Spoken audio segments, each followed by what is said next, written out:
রান্না বান্না কমপ্লিট করতে যে এত দেরি হয়ে যাবে ভাবতে পারিনি। তো হাই বন্ধুরা, আর আজকে সমস্ত রান্না সমস্ত কিছু আমিই করেছিলাম, কারণ বার্থডে বয় আর তার মা বাবা গিয়েছিল মন্দিরে পুজো দিতে।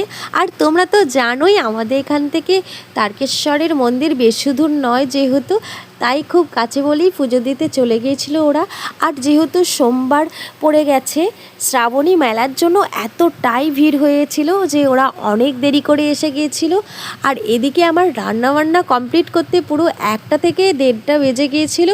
আর এদিকে আয়োজন করতে করতে তো আরও দেরি হয়ে গিয়েছিল, পুরো 2টোর বেশি হয়ে গেছিলো।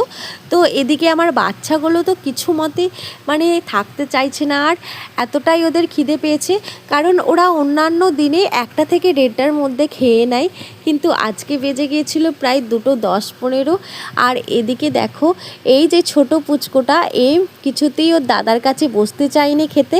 তো অনেক জোর করার পর একটা বেলুন ধরিয়ে কোনো রকমের ভোলানো গেছে। তো তারপর খাওয়া দাওয়ার পর সবাই আশীর্বাদ করে নেওয়ার পর আমাদের বাড়ির সবাই খেতে বসে গিয়েছিলাম। আর আজকে রান্নাগুলো সত্যি অসাধারণ হয়েছিল। আর এদিকে দেখো, তারপরই কেক কাটার জন্য আয়োজন করা ফেলা হয়েছে, কারণ বললাম তো আমাদের বাড়ির যে আশেপাশে বাচ্চাগুলো ওরাও নিমন্ত্রিত ছিল। ওরা রাত্রিরে আর আসতে পারবে না, যেহেতু অনেকটাই বাচ্চা মানুষ। তো তার কারণেই বিকেলেই আয়োজন করা ফেলা হয়েছিল সমস্ত কিছু।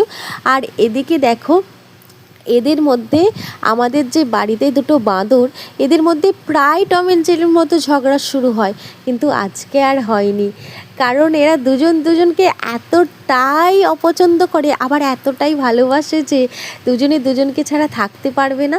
আর তার উপরে আবার কিছু করে ফেললেই মারপিট শুরু করে ফেলবে একটুতেই। তো আজকে দেখছি সেটা আর করেনি, দুজনকে ভালোবেসেই খাইয়ে দিচ্ছে। তো এদের এই খুশিটা দেখে সবাই